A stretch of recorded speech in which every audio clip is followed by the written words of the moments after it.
Hari Om.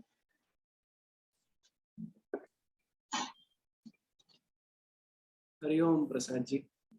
Hari Om.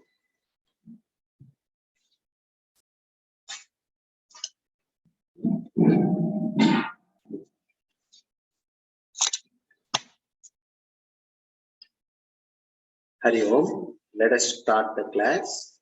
Put Namaskar Mudra. Close your eyes. Relax. Let us chant Omkara 3 times. Inhale.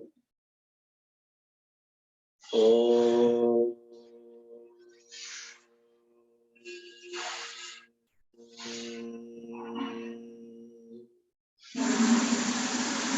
Inhale.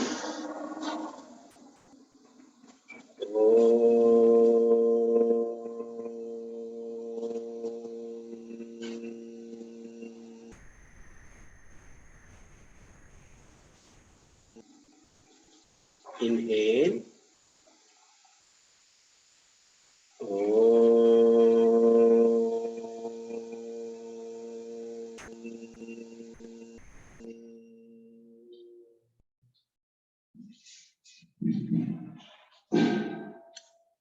Let us pay our respects to Patanjali Maharshi.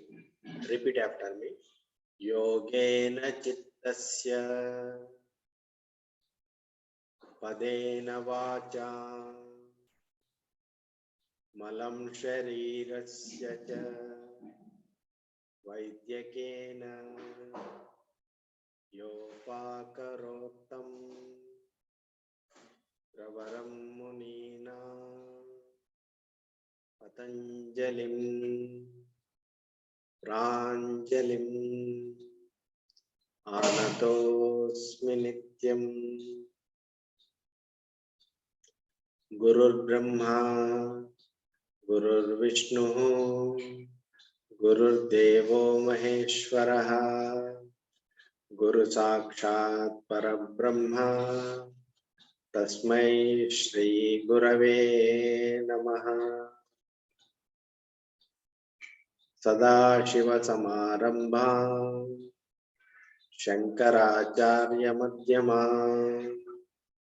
Asmadacharya Paryanta Vande Guru Parampara Harihi Om Shri Gurubhyo Namaha Harihi Om. A very warm welcome to all of you. My pranams to all Atma Jyotis assembled here. We are studying Patanjali Yoga Sutras. We have studied the first 4 sutras so far. Today we are going to study 5th sutra.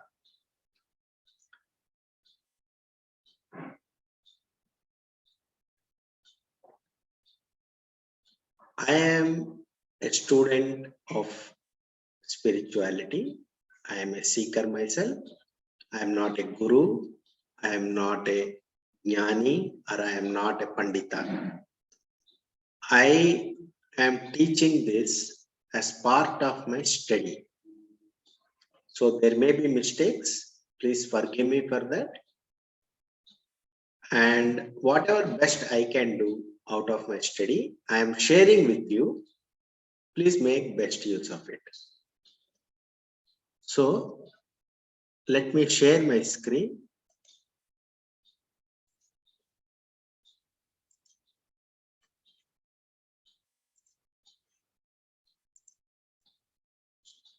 Sutra 1.5, Patanjali Yoga Sutra. So let us see Avataranika. As I mentioned, Avataranika is a connection comment between the previous sutra and the coming sutra.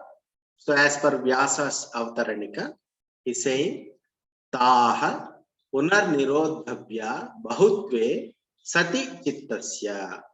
What it means is, those thoughts in the mind, they are many. In spite of being many, we should try to eliminate or remove them. We should try to remove them. So what he's trying to do is, those many thoughts, what are the thoughts that are there in the mind? He's trying to analyze the thoughts. What thoughts are there in the mind?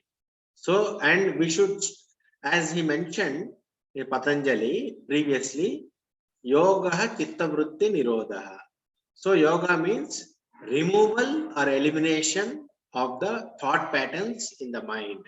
So we are taking a step further and trying to see what these thoughts are. So what is the sutra? Sutra number 1.5. Vrittayah panchatayah klishta aklishtaha. So let us repeat it 5 times. Repeat after me. Vrittayah panchatayah klishta aklishtaha.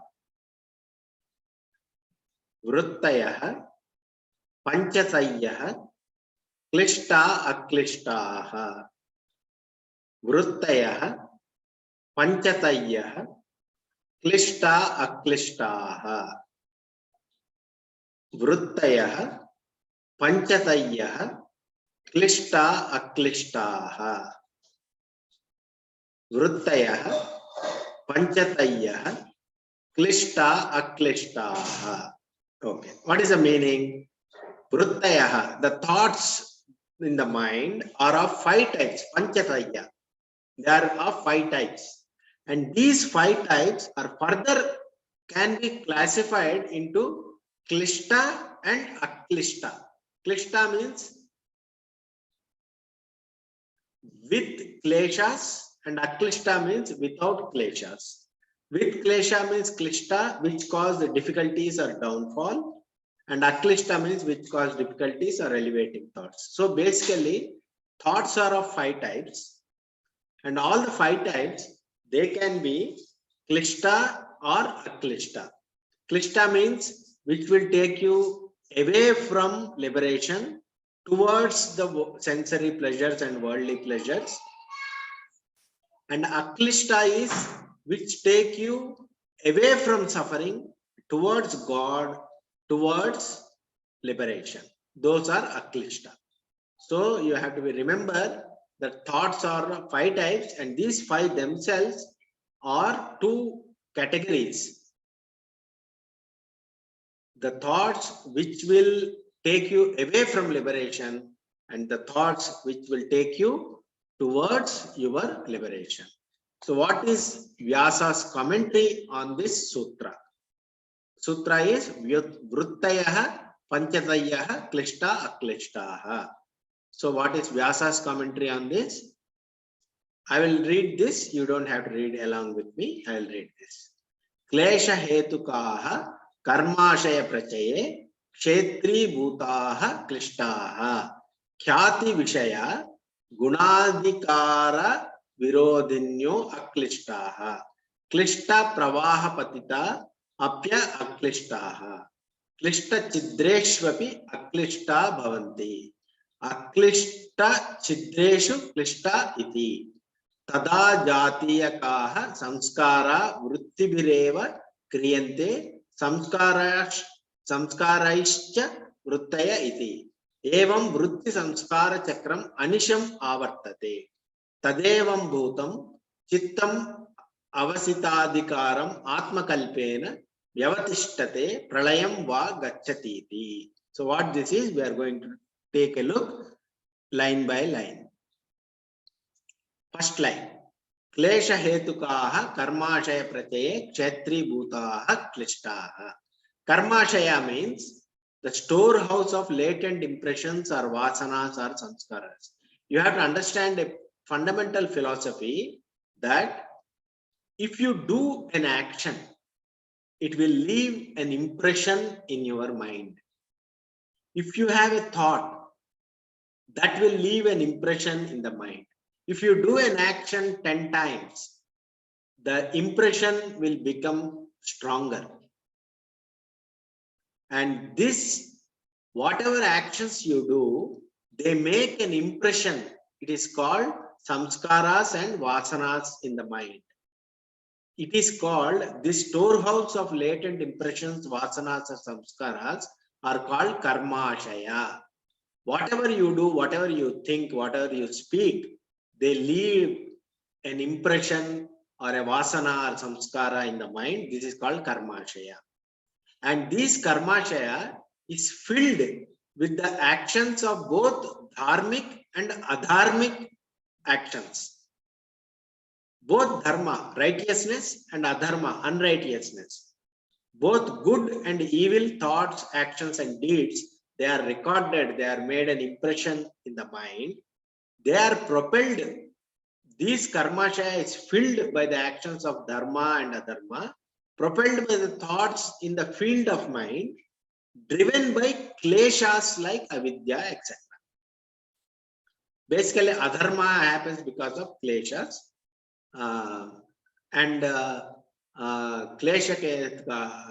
Because of kleshas, what kleshas are, I will explain.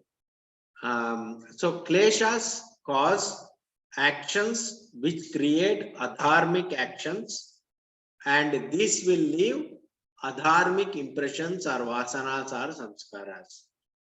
Good thoughts, good actions leave dharmic impressions in the karmashaya. So your mind is a storehouse of both good and evil at the same time. So this is the understanding. Okay. So let us move on. Second line. Khyati vishaya gunadikara virodinyo aklishtaha. What is khyati vishaya? Khyati means sattva purusha anyada khyati. Means discernment between sattva and purusha. Sattva means mind, purusha means spirit. As we understand in yoga philosophy, you are a spirit, you are a spark of spirit, you are a purusha. Please remember that you are a purusha, and sattva is mind. You should know clearly the distinction, the discernment, the difference between the mind and the purusha. Sattva purusha anyadha khyati. This discernment, this is also a thought pattern only in your mind. And this thought pattern, and also the thought patterns which are opposite to the ill effects of gunas. Gunas are sattva guna, rajo guna, and tamo guna. They leave an impression. So the thought patterns which are opposite to the ill effects of gunas, they are called aklishta vrittihi. Aklishta means without difficulties, or elevating thought patterns. Okay. So far, so good. Very easy to understand. So we'll move on to third line.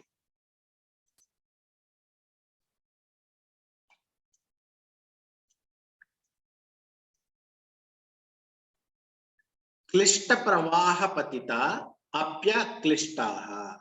Meaning, when there are klishta means with problems, with kleshas. Klishta pravaha, in the flow of the klishta vrittis, few aklishta vrittis also trickle, like a trickle, and they have good effects. That means it is not necessarily always negative thoughts only, evil thoughts only will be there. In the flow of evil thoughts also, few good thoughts will be generated. How that we will see. Okay. And he further says, klishta chidreshvapi aklishta bhavanti. In the midst of flow of klishta vrittis, when the evil thoughts are flowing, there is a gap between them caused by some event. What that event? We can give an examples. During that time, in the chidra, in the gap between them, aklishta vrittis may rise. It is possibility is there. So it is not always negative or evil tendencies. There will be a good tendencies also flowing in between the gaps of evil tendencies. And vice versa also he is saying. Aklishta chidreshu klishta iti. In the midst of flow of aklishta vrittis, due to some problems or gaps like distraction, klishta vrittis may also flow. So when there are aklishta vrittis flowing, good thoughts, positive thoughts are flowing, and your actions are also positive. in between the aklishta vrittis also, some negative thoughts may flow. So that is possibility. And then tada jatiyakaha samskara vruttibireva kriyante samskaraishcha vruttaya iti. What this means is, from the aklishta and klishta vrittis, samskaras will get generated. Samskaras means latent impressions in the mind. Every action you do, every thought you do, creates a impression in the mind.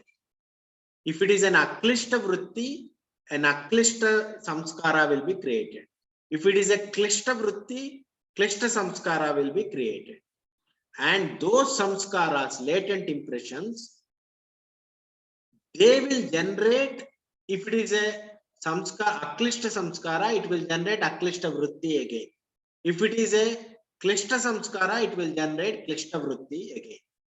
So the samskaras are created from aklishta vritti, will in turn create aklishta vritti, and the samskaras created from klishta vritti will in turn create klishta vrittis. So what happens in this case is, this is called evam vritti samskara chakram anisham avartate. Like this, the vritti generates samskara, samskara generates vritti, is called vritti samskara chakram. Repeat cyclically without break or end. The vritti samskara chakram anisham avartate. Uninterruptedly, it will repeatedly, cyclically go on. Aklishta vritti generates aklishta samskara generates aklishta vritti, and it follows that vritti is followed by karma, basically. Some of the vrittis are followed by karma. That means action. So vritti samskara chakram anisham avartate. Uninterruptedly, the cyclical thing will go on and on and on. So what happens? Tadevam bhutam chittam avasitadikaram atmakalpena vyavatistate pralayam va gacchati. The mind is caught in this vritti samsara chakram.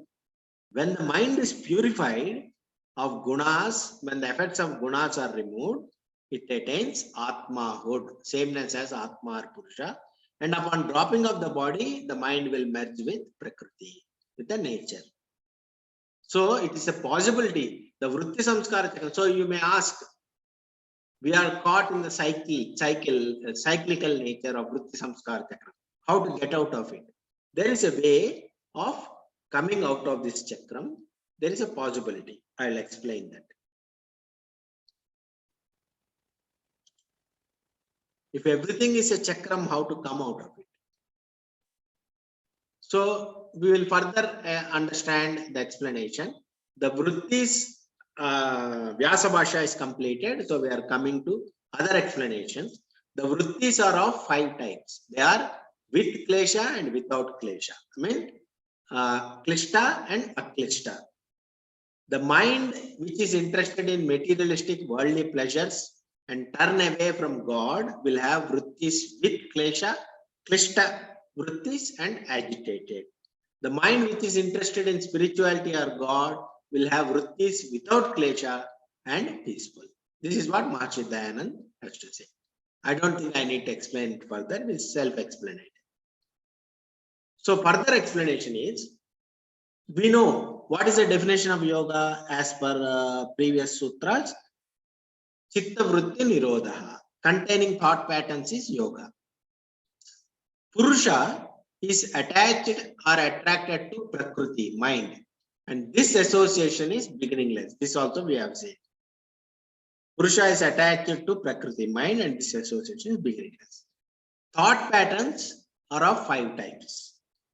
If these 5 types are about spirituality or God, nobler ideals, then they are aklishta. If these 5 types are about worldly pleasures, then they are klishta. Okay, fine. What about it? Klishta vritti. The vrittis that are generated by kleshas are klishta vrittis. The vrittis that are generated by kleshas. What are the kleshas? In future sutras, we are going to read about kleshas. Here I only mentioned it. Avidya, Asmita, Raga, Dvesha, Abhinivesha. These are called kleshas. What they are will be explained in future sutras. At that time, we will deal on these kleshas. For your information, I am providing these kleshas here. Avidya, Asmita, Raga, Dvesha, Abhinivesha. These are the kleshas which will generate klishta vrittis.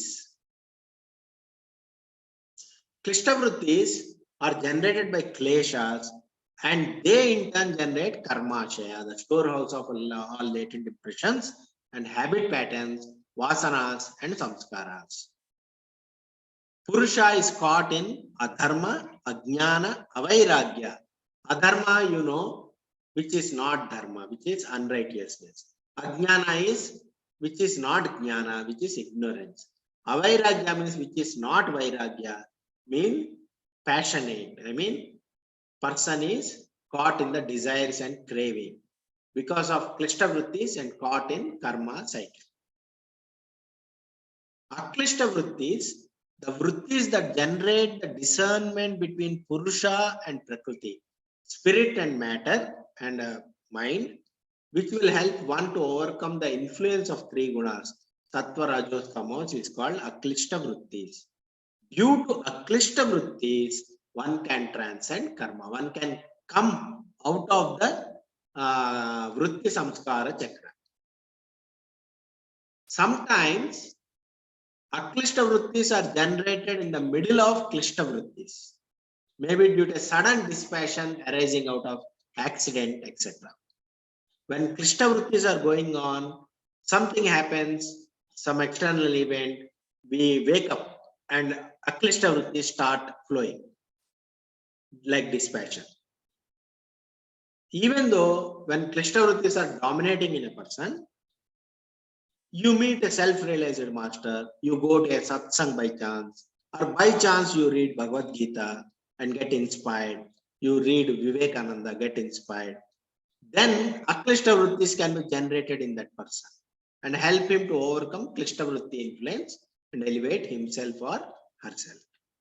Similarly, klishta can come in between aklishta vrittis. So aklishta vrittis, one person is consistently attending satsanga, meeting Sadguru and taking care of all the nobler thoughts. But an unfortunate incident may happen. He may lose his family member. Something may happen. He may lose some money. Then he may think, why this is happening to me? I am a good person. Why this unfortunate incident happened to me? He may lose faith in nobler ideals. And the klishta vrittis may be generated in between aklishta vrittis. Is it clear? Okay. So similarly, this is the vritti samskara chakra. Vritti, thought pattern, leads to karma, action. And karma leads to samskara, impression. Samskara leads to vasana, tendency. And tendency leads to thought pattern, vritti, same type of vritti. So if a person is habituated to something, his action will be as per that habit, and that habit will leave an impression, and that impression will get stronger, and a tendency is created, and that tendency will lead to the same thought pattern, and the same thought pattern will lead to the same action. So this is the vritti samskara chakra. Is there an escape from this? Does this sound familiar to you? This is how we act. This is how our life is. Our vrittis generate action. Action generates impression. Impression generates tendency. Tendency generates same kind of vritti and same type of karma. It's a cyclical pattern. We are caught in this cycle. If you see the problem, you might ask, what is the solution? Before solution, this is what in brief. From klishta vrittis, klishta samskars will come. From there, klishta vrittis will come. From Papa Karma, Papa Samskar will come. It will generate Papa Karma again. And from there, suffering ensues. From Aklishta Vritti, Aklishta Samskaras will come, which will generate Aklishta Vritti. From Punya Karma, Punya Samskaras will be created, which will generate again Punya Karma, and pleasures will come. This cycle will repeat until Purusha attains moksha. What is the escape?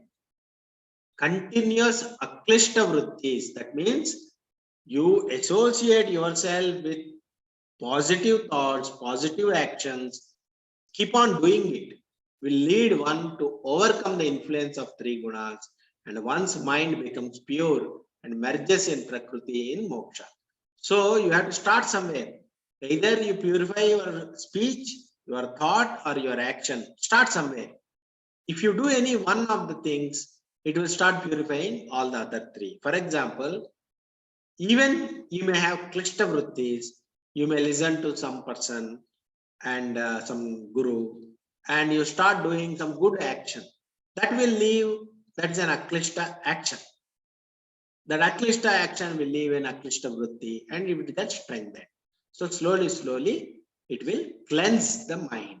This is the, and how to do that, how to break the cycle of vritti samskara chakram. Patanjali says in Sutra 1.12, 1.12, he says, Abhyasa and Vairagya are needed. Why Abhyasa and Vairagya are needed? Abhyasa means practice. That's what I explained just now.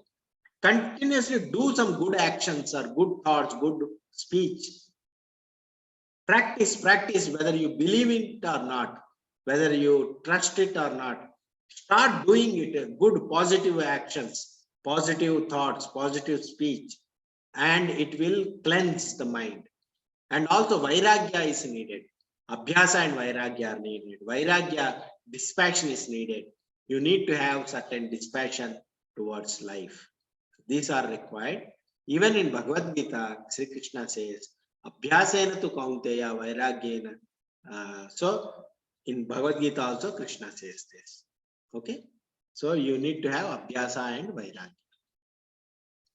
So today's class on Sutra number 1.5 is completed. So we will do some meditation, and then if you have any questions, you can ask. Sit silently.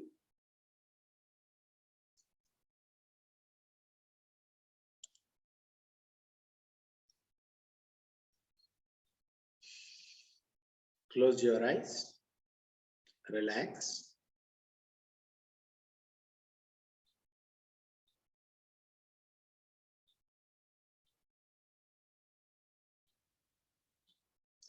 Try to understand your mind, your nature.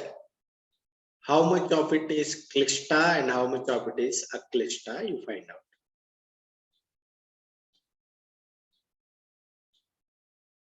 And you also find out how you improve the aklishta quotient, how you improve the quantity and quality of aklishta in you. Try to determine that, and also take a decision that you will stick to aklishta. You want moksha, you want liberation. Obviously, you want moksha and liberation. That's why you are in this class. You are in a nobler path. However, make it stronger.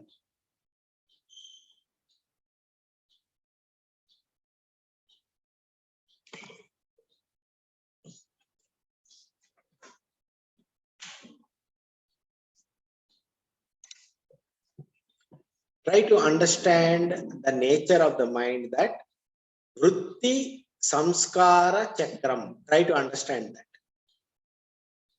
If there is a negative thought pattern in you, remember that is creating a samskara in you, and that in turn will generate the repeating thought pattern in you again. So try to see what thought patterns, cyclical thought patterns you are undergoing. Anything, it can be anything.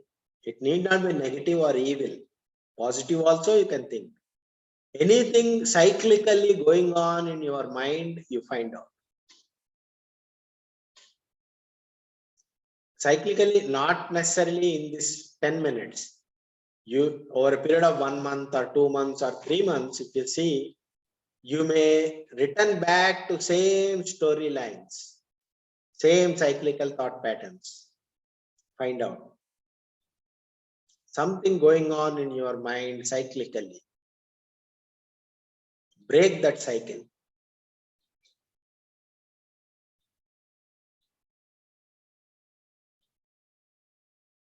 Why do we have to break that cycle? Because if the cyclically it goes on, we are not free, we are robots. Thought generates action, action generates thoughts. What are we then?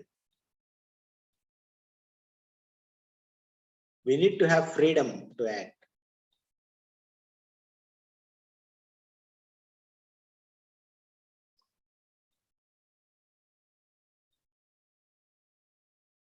Observe your mind, observe your thought patterns, anything cyclically going on, break it. Make a beginning, fresh beginning.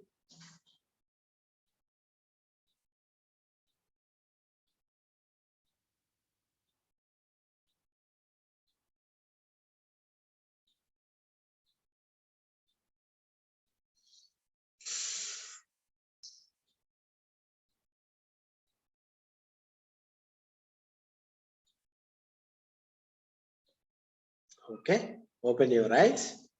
Any observations, anything you want to share?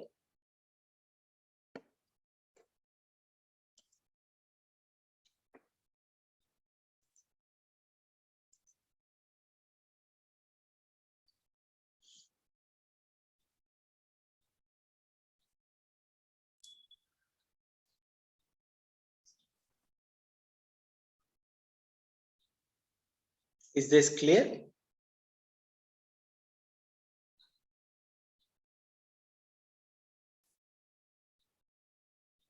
Hello, are you speaking? I'm not able to hear. Yes, Prasadji. I had a small doubt, if I may. Yeah, go ahead. So, in the Aklishta Vritti slide and a couple of other places, we mentioned that we need to overcome the effects of Sattva, Rajasa, and Tamoguna. I can relate to overcoming the effects of Rajas and Tamoguna, but Sattva, which is more of compassion and the thing that leads us to higher ideals. I understand maybe it is it's mentioned like this because it's a part of Prakriti and we are wanting to establish ourselves as different from that. So could you elaborate or explain a bit more as to what part of Sattva, or maybe it's a combination of Sattva and others that we need to overcome? So why is it mentioned that we need to overcome Sattva in addition to Rajas and Tamas? See, basically, you are a Purusha. You are not Prakriti. Okay? You are a Purusha. And you have to understand that. And you have to stay as Purusha. Now, mind can be Sattvic, Rajasic, or Tamasic. Okay. Okay. Now, all the three belongs to Prakriti. Sure. Now, the tamasic nature binds by Nidra and Alasya. Pramada, Nidra and Alasya. True. Rajoguna binds by pride, haughtiness, jealousy, activities, restlessness. Sattvaguna binds you by attachment to higher, nobler ideals. Ultimately, you have to rise above Sattva, Rajas, Tamoguna. Even in Bhagavad Gita, Sri Krishna says, you have to Nistraigunyo Bhavarjuna. You have to rise above three gunas. Okay. Now, there is a story by Ramakrishna Paramahamsa. It's a story in Upanishads, I think. Somebody asked the same question, similar question, and he said, it is like this. A person is going in a forest. There are 3 thieves. They bind him, they attack him and rob him the money. First thief says, we have robbed him of the money. Now we don't need him. Let us kill him. Okay. Then the second thief says, no, we should not kill him. Let us bind him to the tree and beat him up. So he beats him up, binds him unconscious and goes away. Third thief returns after some time, releases the passenger and walks him to the edge of the forest and shows him, there you see, that is the city. You go to that city. Then the traveler says, come with me, I will give you a good gift. Then the third thief says, no, I am also a thief. If I come, I will be caught. From now onwards, you have to go alone. I will go my way. And the third thief goes into the forest. Here, the first thief which wants to kill you is tamas. Second thief which want to beat you up and bind you is rajas. Third thief which will unentangle you and shows you the path outside of the forest is sattva. But all the 3 gunas you have to leave off at some point. Okay. So the traveler, you are the traveler. You have to walk alone, rising, transcending above the 3 gunas. Okay, clear? Thank you so much. That story was really very nice and cleared all my doubts. Yeah. And thank you so much. Thank you. Thank you very much. See you next weekend. Namaste.